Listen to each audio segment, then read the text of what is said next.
예수님께서 제자들과 베세다에 이르렀을 때의 일입니다. 베세다는 갈릴리 연안에 있는 곳입니다. 이 베세다에서 베드로와 안드레, 빌립이 태어났죠. 제자들 중에 3명의 고향이 바로 이 베세다입니다.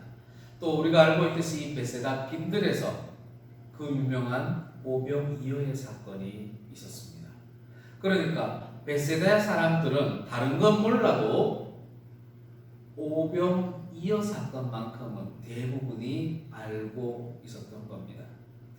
나중에 예수님께서는 마태복음 11장에서 베세다를 향해서 회개하지 않는 도시다라고 칭하시며 보라신과 함께 저주했던 도시가 바로 베세다이기도 합니다.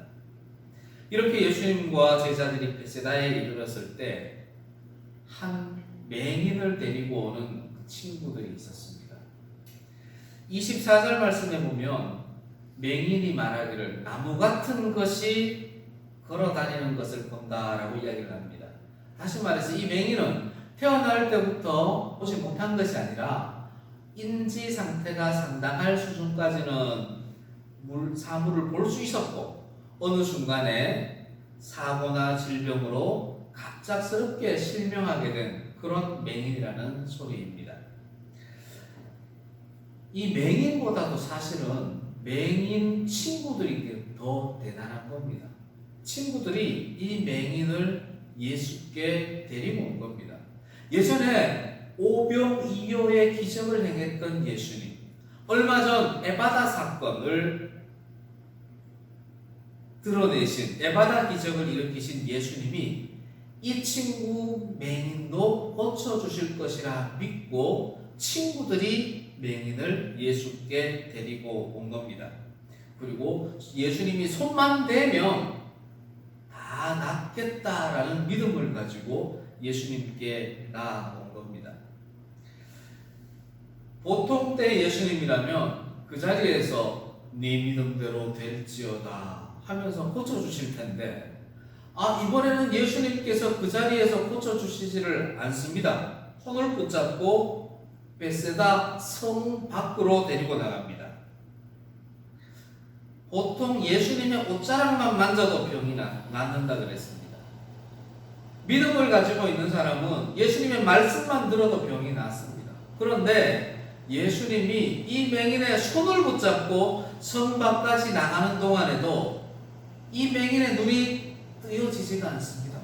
보통의 경우라면 분명히 예수님의 손을 잡으면 병이 나아야 되는데 병이 낫지 않더라도 마음의 감동 정도는 있어야 되는데 이 베세다 맹인에게는 예수님의 손을 잡았음에도 아무런 변화가 없습니다. 이 베세다 맹인의 마음이 어떻겠습니까? 이스라엘 시대에서 장애인이 된 사람들은 저주받았다고 인정을 받던 시대였기 때문에 유대인과 손을 잡았으니 내가 성 밖에서 돌 맞아 죽을지도 모르겠구나, 이런 마음의 위기감이 생깁니다. 한편으로는 아니야, 내가 여기까지 예수님 만나러 왔는데 오병이어의 기적을 행하시고 에바다 기적을 행하신 예수님인데 분명 나의 이 눈도 고쳐주실 거야. 믿음과 불안함이 교차합니다. 그렇게 예수님과 맹인이 제자들과 함께 성 밖으로 나옵니다. 이제 예수님이 어떻게 하셔야 되겠습니까? 우리의 상식이라면 손을 맹인의 눈에 딱 얹고 네 믿음대로 될지어다 이렇게 말씀하셔야 되는데 예수님께서 맹인의 눈에 갖다 대고 침을 뱉어버립니다. 납득이 되십니까? 상상이 되십니까? 침이라는 것은 결코 유쾌한 것이 아닙니다. 예나 지금이나 침을 뱉는다는 것은 조롱의 표시고 멸시의 표시였습니다.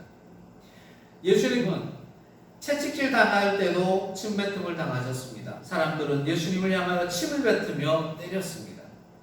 십자가에 매달려 있을 때는 지나가던 사람들이 침을 뱉으며 그 십자가 예수에게 절을 하며 유대인의 왕이라 조롱을 해뜨렸습니다. 지금이나 그제나 침 뱉는다는 것은 굉장히 모욕적인 일입니다. 가끔씩 침에 대한 효능 이야기를 합니다. 크게 세 가지 효능을 들 수 있는데, 첫째가 소화의 기능이 있습니다.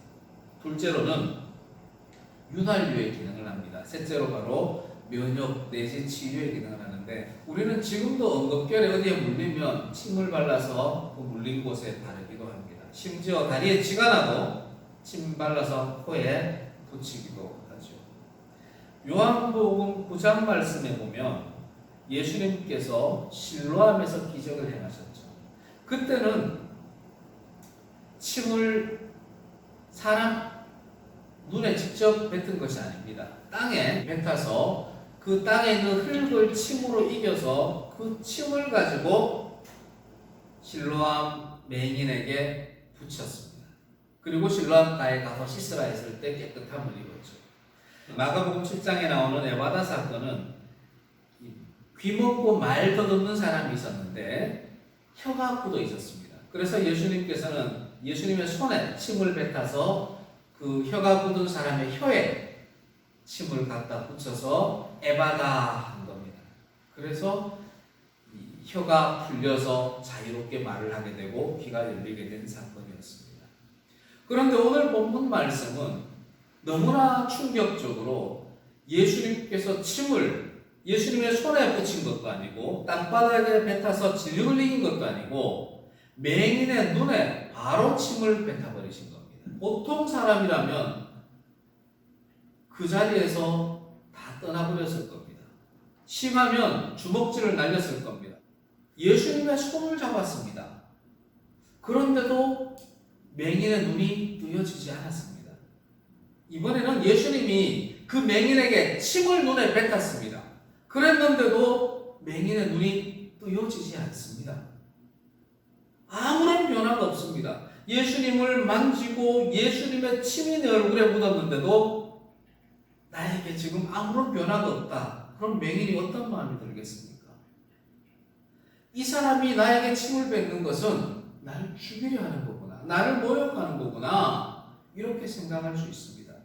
내가 이분의 손을 잡고 이 사람의 침이 내 눈에 떨어졌지만 아무 변화가 없는 걸 보니 나는 고쳐질 수 없는가 보구나. 이렇게 생각할 만도 합니다. 그런데 이 맹인은 예수님의 그런 행위를 전혀 거부하지 않고 그대로 다 수용합니다. 손을 잡으면 잡는 대로, 끌고 가면 끌고 가는 대로 끌려갑니다. 눈에 침을 뱉으면 그대로 맞습니다.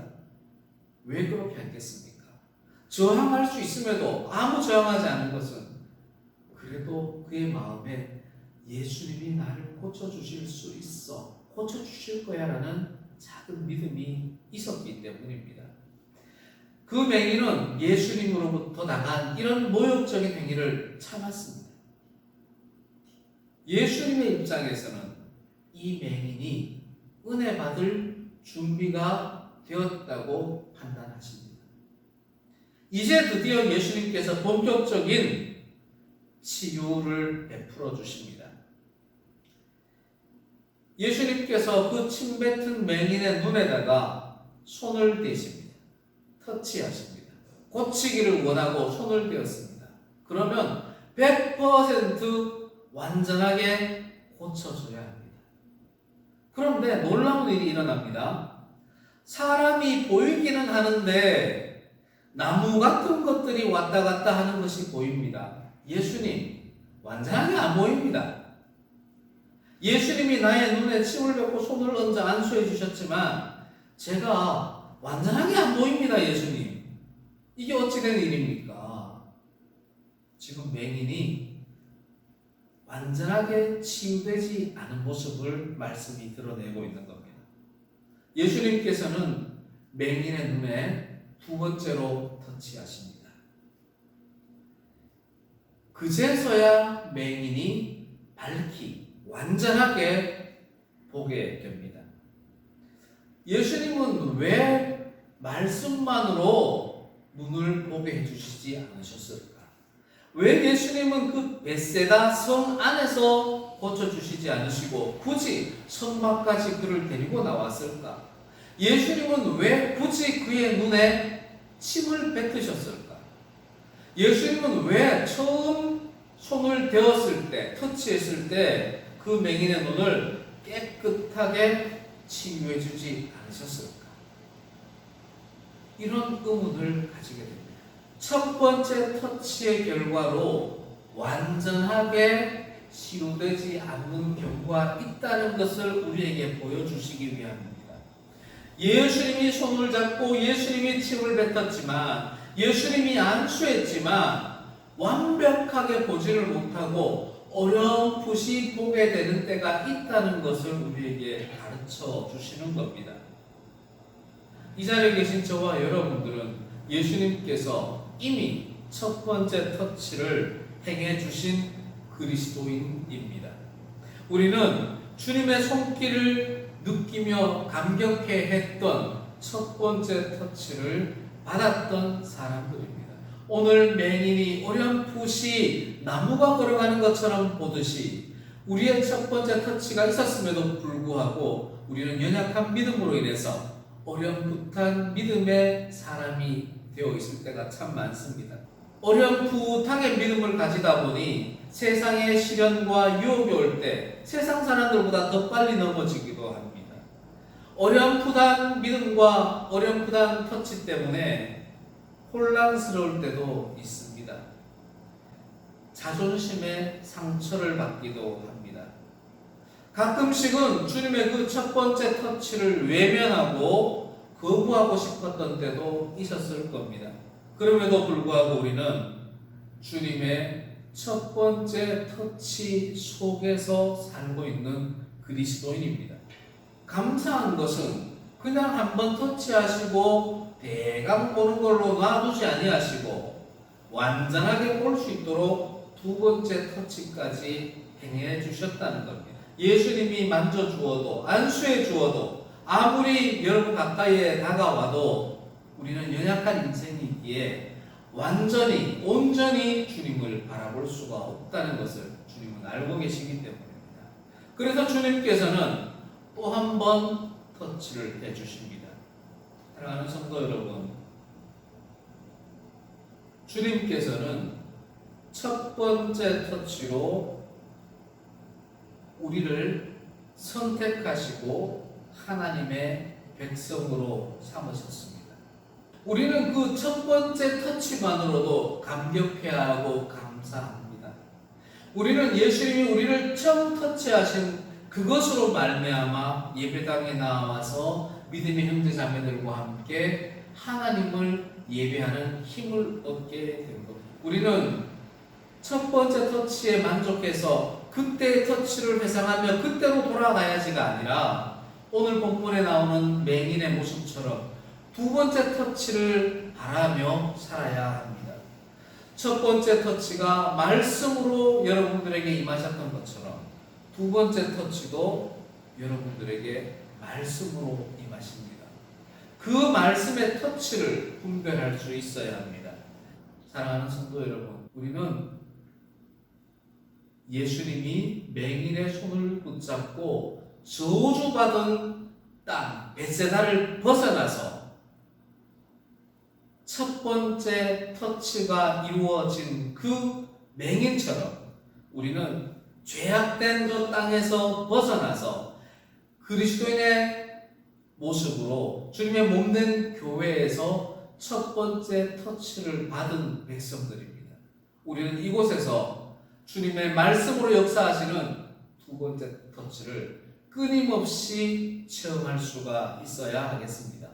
선포되어지는 이 말씀이 주님의 손이라는 것을 분별할 수 있어야 합니다. 선포되어지는 이 말씀이 주님이 지금 나를 터치하는 것이구나 라고 분별할 수가 있어야 합니다. 그렇게 말씀이 여러분을 터치할 때 여러분의 눈이 밝아지게 됩니다. 저와 여러분의 관절과 골수가 찔려져 쪼개어지는 것 같은 애통함이 나타나게 되고 회개하게 됩니다. 생각하지 못했던, 기대하지도 않았던 은혜가 저와 여러분들에게 임하게 되는 겁니다. 사랑하는 성도 여러분, 저와 여러분은 첫 번째 주님의 터치를 이미 받은 사람입니다. 두 번째 말씀의 터치를 기대하며 바라며 살아갑시다.